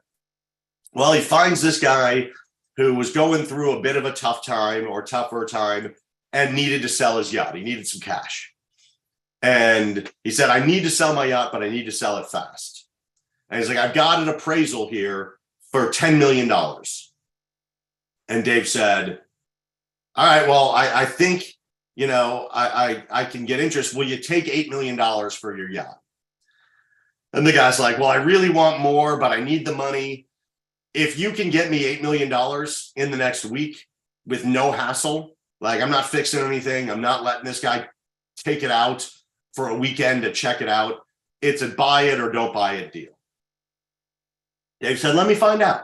Calls up the first guy and says, hey, you still looking for that yacht? I found a yacht that's has a $10 million appraisal, but it only costs $9 million. So you'll have $1 million in your pocket the day you buy this yacht, but you have to buy it this week. And yacht buyer's like, let me check it out. Looks at it, says, yep, I'll buy the yacht. Dave gets $9 million, gives $8 million to the seller, and put $1 million in his pocket and was a millionaire within 1 week of his bankruptcy being finalized. True story. Like, we're not all going to put $1 million in our pocket because we asked one question. But what if you put $100 in your pocket? Or what if you put $1,000 in your pocket? Or $5,000 in your pocket? Doing that same thing. Is there anything you need I might be able to help out with? It could be I'm looking for a gardener. It could be I need a new dentist. It could be I need a new accountant. All of those people will pay you a referral fee for making that introduction. So if you don't know what you're going to sell, or you're talking to somebody that is just clearly not your client, ask them that question, because we all have a need for something. Like, we all have a need for something. And if you can help that person get it, the least you're going to get is goodwill. The best you're going to get is money in your pocket. So we love telling that story because it gets you thinking in a different way. Plus, it's, again, for those of you who are newer to sales, are less confident about sales, or just don't have anything to sell today, you can fulfill on a lot of stuff for a lot of people. And now you build a whole new database of people that respect you and will do something for you because you just took care of their need. Right. The best entrepreneurs are resourceful, not engineers. So, all right, Steve, you want to go to the next slide? I don't know if Laurel's there or not. And again, folks, spectrum of the sale, we want to make sure that we are taking the right amount of time on these sales. Now, here's what we also want to keep in mind. I know Laurel's going to have some feedback here on this in a second. There's a clear thing what you are going to talk to people about and not talk to them about during your Ask Tell Ask. You see this slide here, what and why. On top, there's a line with a little bit of money there, and how. The lesson is, do not move without money. If Laurel is here or would be here, she would tell you about how she lost, and knows she lost, millions of dollars in coaching early in her career because everyone told her that she did such a good job of coaching them, they didn't need to work with her at that moment, right? She did such a good job telling them what, why, and how that they were moving on without giving her that money. So for those of you who are coaches, for those of you who are in that service space where this is appropriate, you can talk about the what and the why, but you don't move without the money. You don't talk about the how until you get that payment up front. How many people here know that they have given away the how without getting the money? Put it in the chat box here. Kelly Owens, guys, a big one down there. Andrew did it once or twice. There we go. People are saying that. Perfect. Just one time. It was just that one time, right? You learned from that. The big thing that we all want you to understand, again, is that when you move without, or that you're not moving without the money, because that is critical to making those sales. If you tell them how to do the stuff, it's a hell of a lot harder to make that sale. Adam, your thoughts on that, or what you want to include? I know you had a coughing fit there. I want to give you time to get a cough drop and some beverage. I'm good. Superman. Hey, you got to show up, right? One of my coaches one time said, the what is free, the how costs money. And if you're good at telling the what, you don't even have to make an offer because they'll ask you the how. Right. And that's the goal. We know for most people why they want to do something. You can vet that out pretty easily. And as you give them the what, they're going to ask you the how. And now you've got an opportunity to say, I'm happy to go through that with you. Here's what it looks like. If someone's like, how do I do that? What they're asking you is, what does it cost to work with you? That's what they're really asking. Now, if you give it for free, which we've all admitted here that we've done, they'll take it. But most people are expecting you to ask for money. Right. And so don't pass that opportunity by. Give the what all day long. All right.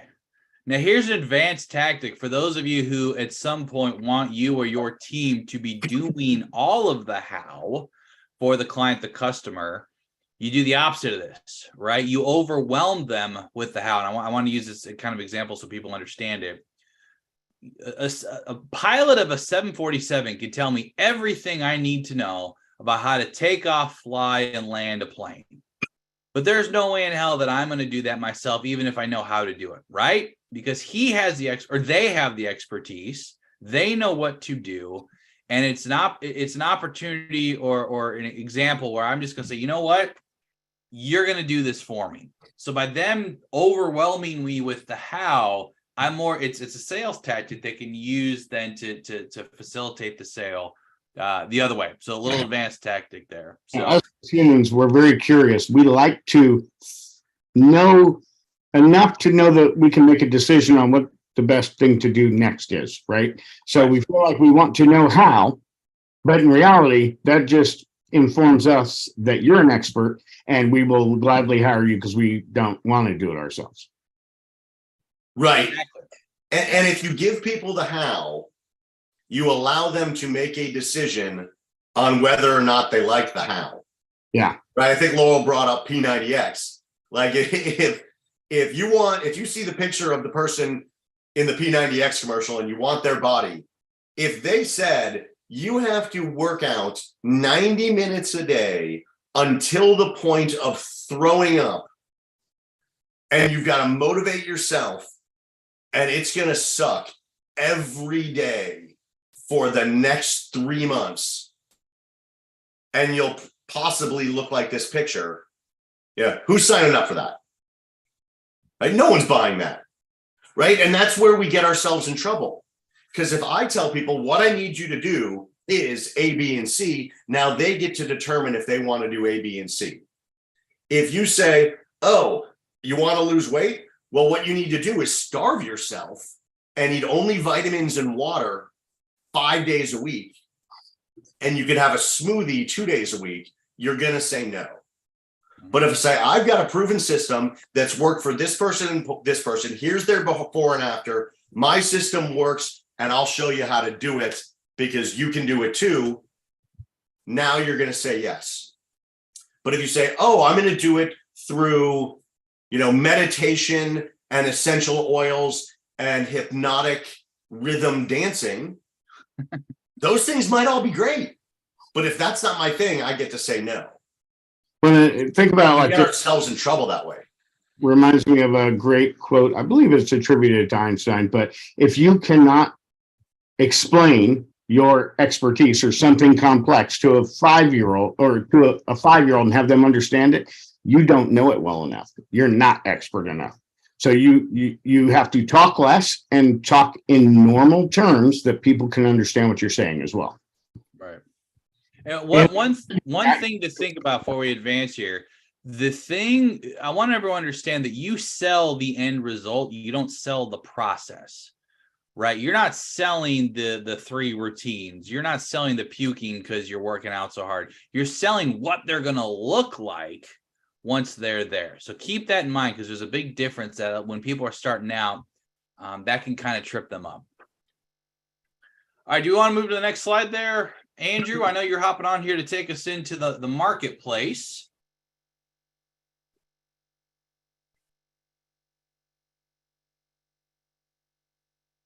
I think he's on mute if he's talking.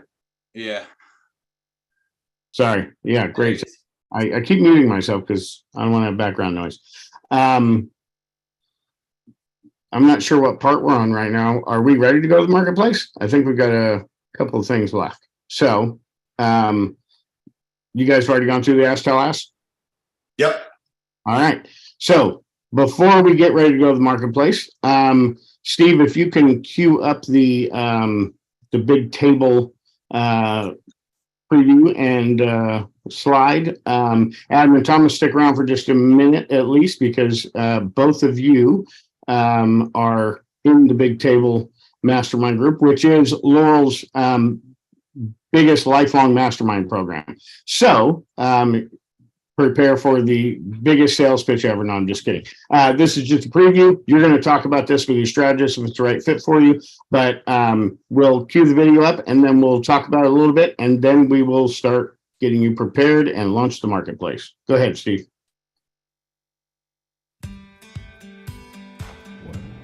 Hi, this is Loral. Let me tell you about our big table. It has been going on since 2001, and here's how it began. I worked with the Kiyosaki organization, specifically Sharon and Robert and that whole group, and I was the cash flow game girl. I was the master distributor where we put that cash flow game on the map. And in 2001, I started doing a whole bunch of financial literacy coaching, because so many people don't know the basics of P&Ls and balance sheets and real estate and just what you can do to make money, keep money, and invest money. So I started coaching one by one by one by one. And so I realized just in the team approach, when Robert put together the advisors, the Rich Dad advisors, that we need an expert team. Because I can give you all my Rolodex and share and say, hey, Kevin, go meet Susie, and Sam, go meet Jack, and everybody meet each other, but you don't pick up the phone and nobody got it. So I said, you know what? It's a mastermind, Napoleon Hill style. So in 2001, I told my clients, you got to get together and we're all going to get in one room and we're going to mastermind. We're going to have one-on-one coaching. We'll still do some of that. But as a group, a mastermind is a common goal for each other. So it's not selfish, it's not about just you and your goals, it's about actually expanding and together a collective Rolodex, a collective community. So you can imagine now, for decades, this community has been forming. And we're all over the world. We have taught and had processes and programs all over the world except for Antarctica. So if you're wondering if this is a US-centric program, it's not. We have clients all over the world that have joined in this mission to understand money. I mean, money is in your life every day. Think about it. Think about how many choices and decisions you make, and you're really uneducated around money. We want to be that place where we can have those conversations together. We get to learn together. There's not one way to do anything with money. There's a lot of ways, but what's right for you? And unless you have a community where you could have those conversations, I think it's a little risky out there. So join our community and our table. And the reason I call it the big table is when we started with that first group, 2001, and then through 2002, we said, what are we going to call ourselves? We really didn't have a name. It was just Loral's Coaching. And we said, you know what, we need to call it the big table, because I grew up in a farm in Nebraska where, all the adults were at the big table and all the kids were relegated to little card tables or the floor or wherever else. And the truth is that's the same about money. Unless someone dies or moves on, you don't really get a seat at the big table. And with money, you got to take your seat. You have to say, you know what, I'm worthy and I deserve to figure out this conversation with money. It's not just, the 7 wealthiest families in the world that get to be wealthy. You get to be too. You get to understand about money. You get a place for that conversation in those Rolodexes. It is who you know. And we have what we call a 1 degree of separation. It's not 6 degrees of separation in our world. It's about 1 degree. We can get a lot of things done and a lot of connections done for you. It is the coolest environment and community. If I would tell you that you're going to join our big table for the community and the people you're going to meet, you'll laugh, because that's what most people do. You don't understand the power of a team. But I'll tell you, it's the number one thing once you're in that people join for is each other. And yes, there's a lot of education. And the way that it works is you are assigned a one-on-one coach, you're assigned to masterminds. We have conversations throughout the week about all sorts of topics. I don't just lead them. There's about 28 other financial experts, and just from real estate, not only just financial experts, just experts in money. And you can have conversations with them. I help facilitate moving you around to get to know other people, the people that you need to know. If you're in franchise, I'll introduce you to a bunch of other franchise folks. If you're in residential assisted living, I'll introduce you to those folks. So I know the community really well. I'm very intimately involved. You get my cell phone, we talk, we communicate, we share. We go on real estate tours, we go on hemp tours, we've gone on cannabis tours, we've gone to the horse races, because we have a woman in Kentucky who owns a bunch of horse races. We have done the coolest stuff to teach you about asset classes. We've gone to Broadway plays, because a bunch of us own a Broadway play. You name it, we are involved in it. We love the conversation about deal making. You know, really, 2001 was way before Shark Tank was even around, and we've been doing a lot of that conversation. So join our community. We do have live group sessions. We do them once a quarter. They're typically here in Reno, Nevada, our hometown, right in our backyard. This year we will be taking it to Boise, and you never know where we're going to be taking it. It kind of depends where the economy goes, where our people go, and what your interests are. So here's how it works. It's like a country club, but it's one-time membership. It's for you and your family lifetime. So it's you, your family. If you have parents, because you're going to receive some legacy, you might have to bring them. Definitely bring your kids. Our charity is the work of our kids. I love teaching parenting to your kids. Your kids and teenagers can have internships within our communities. So my son worked for one of our tax strategists, like working for another real estate folk. We have some Australian teenagers coming over to actually intern in the United States here with some of our real estate folks. Like, we're a very, very intimate community. Our goal is to help you and your family achieve the legacy and the life that it wants for financial freedom. So join our community, join the big table, honey. Just join the big table. Whoever you are out there, join the big table. You'll be glad you did. We didn't really know what it was when we signed the bottom line and paid the charge, and it's been well worth it. Yeah, we've enjoyed it. Life and business was good, but I think it was a matter of you don't know what you don't know. And so there are a lot of aspects of liability, for instance, that we did not have covered, which was brought to our attention and could save us a lot in the long run, and also increasing our business. Loral's definitely made us a lot safer and protected us from the things that we've learned, which has been amazing. She literally told us, you're going to join, you're going to join. You need this, and we kept it's learning kind of a more. no-brainer. And she could see the things in our business and our relationship toward our businesses that would make it just a no-brainer to be joining and being protected and expanding through social media. And the team that she has, the quality of professionals who come in to speak, it's just, that was kind of the closer. Yeah. In seriousness, it was like Loral's accessible, which is unheard of. We've coached with a lot of people, and that's unheard of. So that was huge. Connections is huge. I think the collaboration with other investors and money-minded people, as far as other members of the big table who are anxious to help each other and learn from each other and share. Absolutely. So yes, we would. Honestly, the big table is unlike anything we've seen out there. Not only are we making connections, but the quality of education is practical, hands-on stuff, which I know there's a lot of gurus out there who kind of pitch exciting things, and you leave and you feel amazing, and then you get home Monday and you think, what in the world do I do now? You have no idea. So she literally has the steps, and she personally, as well as the other guys, kind of hold you accountable. Okay, did you guys get that set up, with your do you have your life insurance yet? Yeah. And so on. I think that another thing is some of the other people we've known try to do it all themselves, try to be the expert in everything. And That's been and me. Loral surrounds herself by experts, and she can say, hey, I know enough to know that you need this, and here's how you get it, and here's the guy that'll do it or gal that'll do it for you and with you. Hi, my name's Carson Cooper with Genius Unlocked, and we joined the big table to make our first $1 million. And we joined the big table because a couple months ago, we had made our first $100,000 in the first 4 months of our business, yet we couldn't repeat that success. And so we were going up and making a lot of money and then having 3 months of making no money, making a lot of money and then having 4 months of not making any money. And so we joined the big table in order to be able to replicate that success.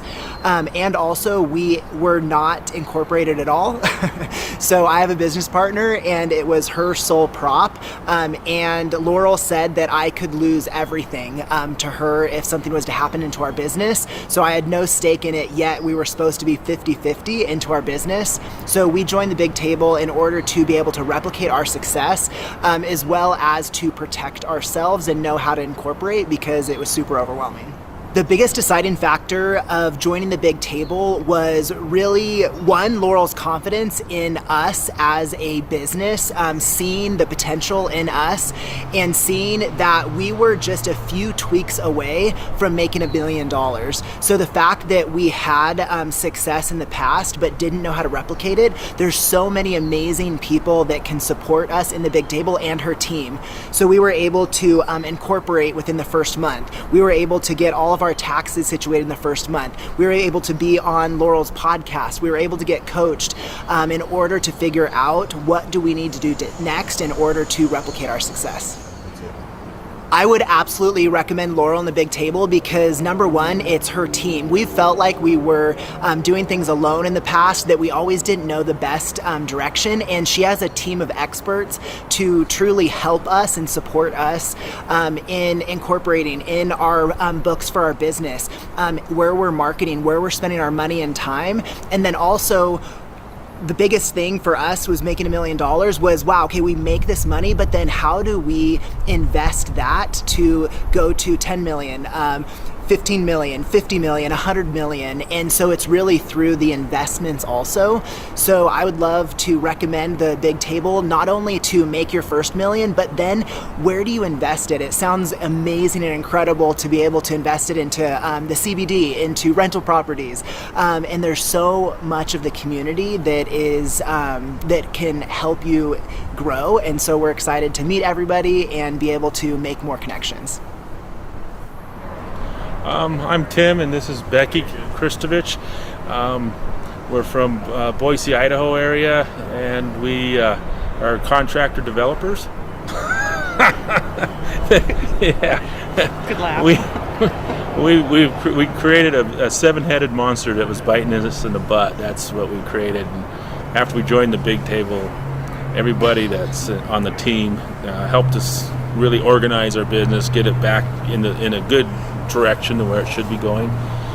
So helped us tame that monster.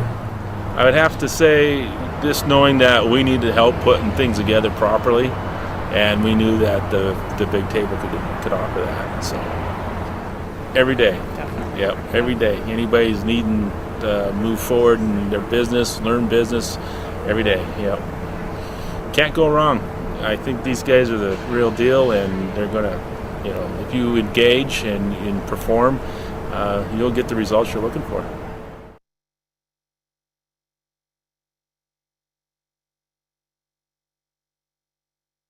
All right. Thank you, Steve. Damon, are you out there? I am here. All right.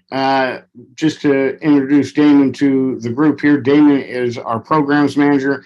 He is essentially the coordinator of the entire Big Table community, which is very large. So, Damon, go ahead and talk a little bit about the community, and then we'll get some input from Adam and Thomas, who are both Big Table members as well.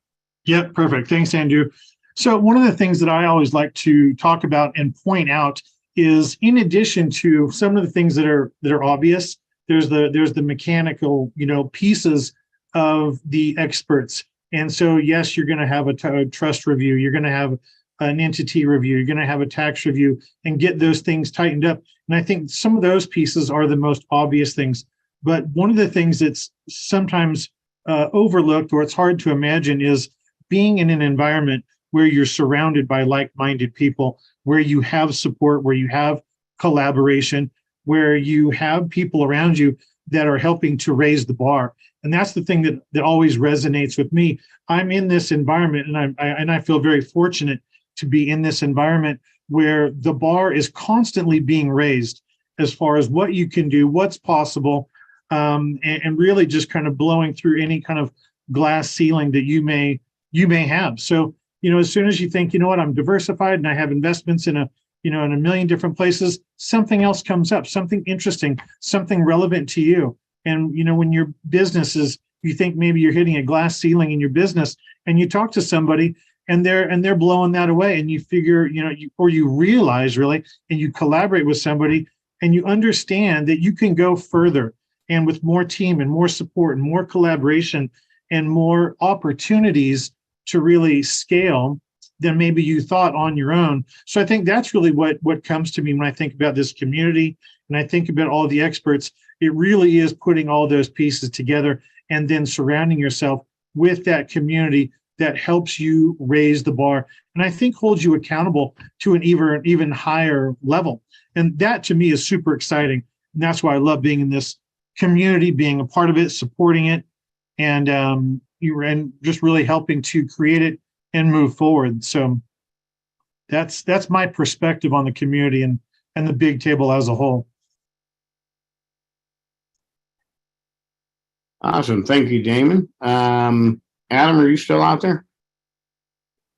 Yes, sir. All right.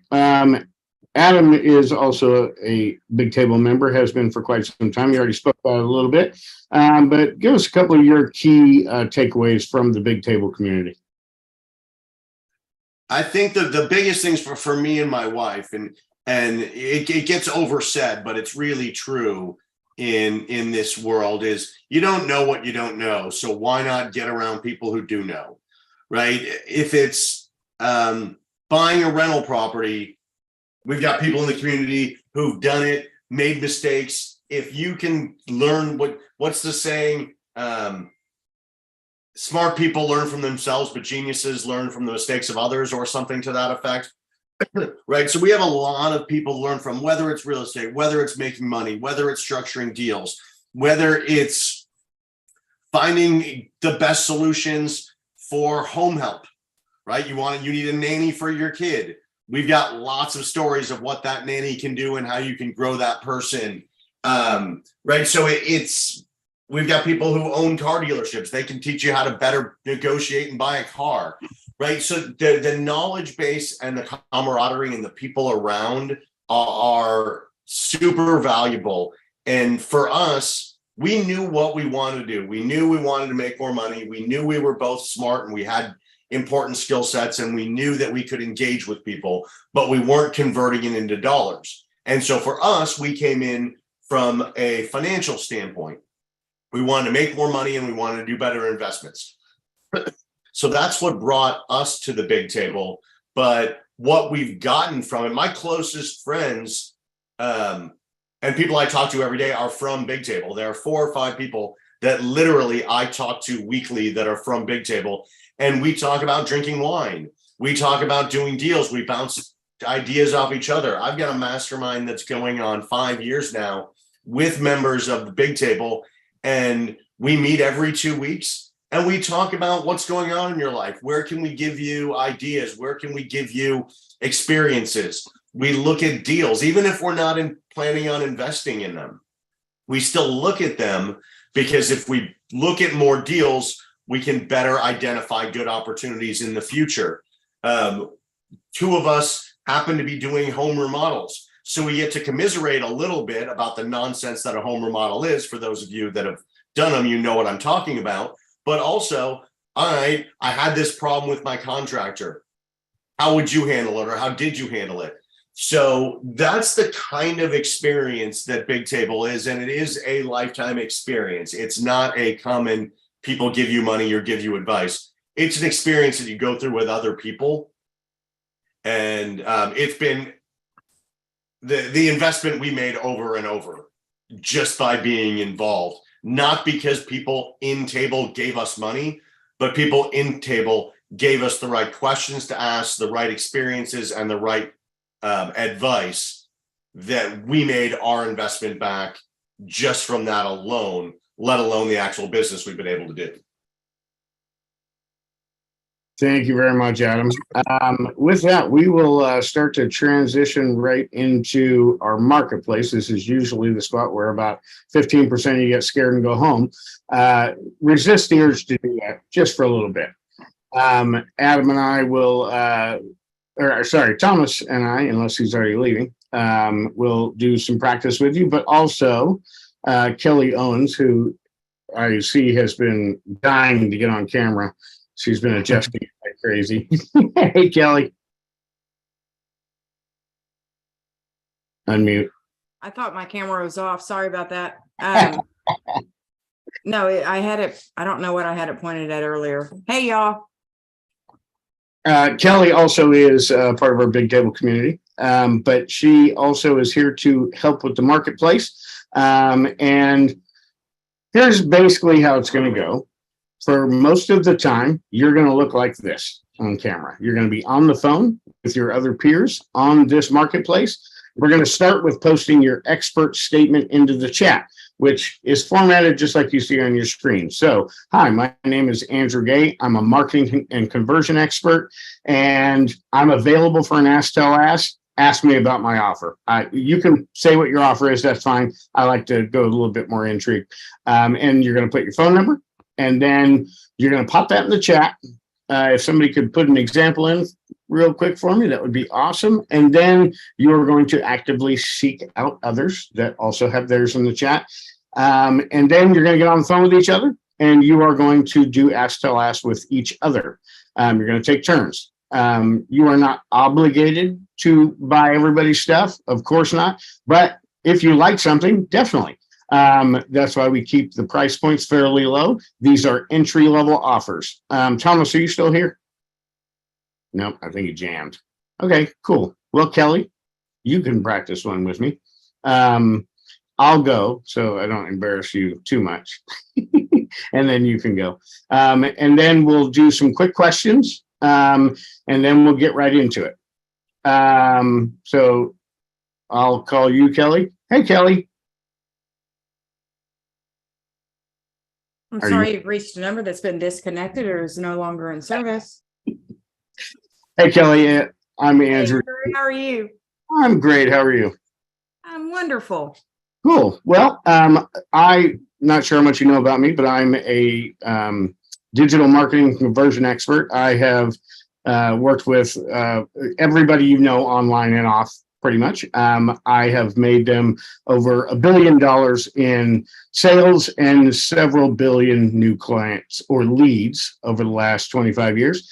And I was just curious, what are you doing right now for your marketing? What's your best piece of marketing right now? My best piece of marketing right now is what generates the most leads for you? Pardon me? What generates the most leads for you right now?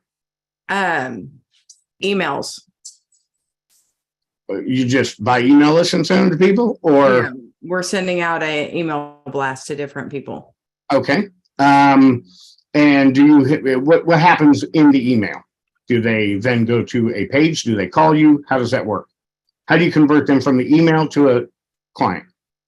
They end up reaching back out and calling me because my call to action is to call me back.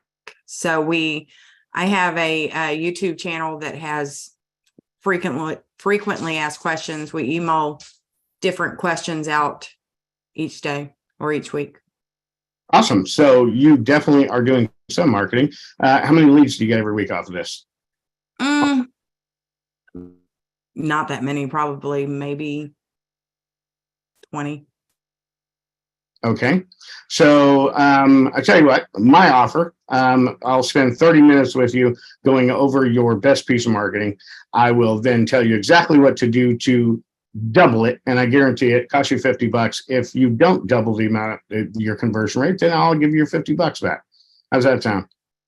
Sounds great. Which type of payment do you want? I take credit card. Okay, we'll go offline for this because I'm going to hit you up on that. It's being recorded. That's how simple it needs to be. You need to be confident in your offer, show some proof. But I asked her what she's doing now. I gave the offer on how I could improve it. It doesn't need to be a 20-minute long conversation. It should take 5-6 minutes. Any questions?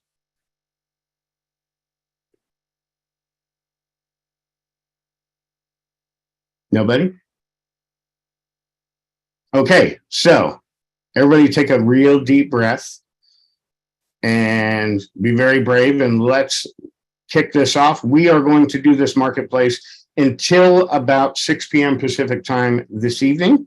I will be here the whole time, even though I won't be on camera the whole time. Kelly will be here as well. We are here to help answer questions. We'll even practice ask, tell, ask with you, listen to what you're doing, give you some critiques and improve. But we definitely believe strongly in the fail first and fail fast model. So I want you to go and do at least 3 with other people on here. And then if you haven't sold your entry level product in 3 ask, tell, ask, then I want you to just unmute yourself and say, Andrew, Kelly, I need some help. And then we'll just roll like that throughout the evening. So if you're on an ask, tell, ask, or not asking for help, please keep yourself muted, but keep your camera on so people can see that you are busy. And then also post your expert statement frequently in the chat, because our alumni or graduates will be showing up here shortly as well at about 4 o'clock. So I'm going to leave you now and go and wrangle all of them up. But again, I'll be here. I'll be able to hear you. I'm just going to be off camera so that I can be doing work and make sure I don't pick my nose in front of you or something weird.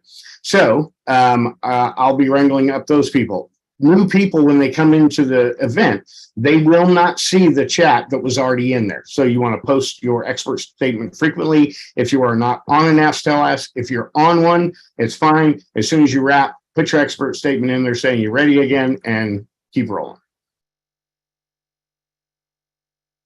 And that's it. Let's jump in. Let's go. I see people are already putting it. Oh, there's Brittany. Julian.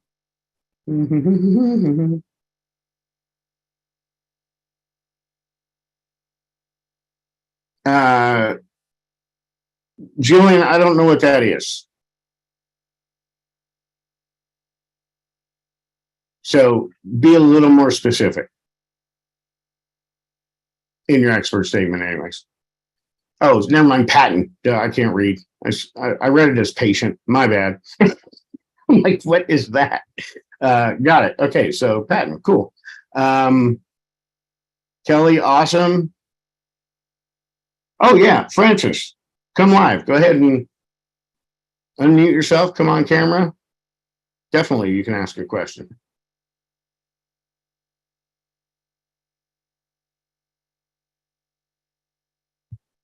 And I went ahead and allowed everybody to unmute so you can come on live. And the chat is also now open so you can direct message. And also, Steve, if you could turn off the waiting room as well, so we don't have to worry about that. People can just come on in as I wrangle them up and get all the graduates over here. Yep, absolutely. Great.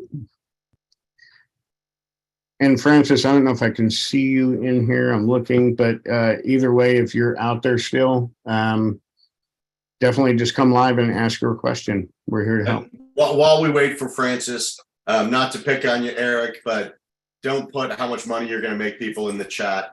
There's lots of securities regulations around that. You can show them that you're going to teach them how to make crypto and that they can make more than in traditional investments.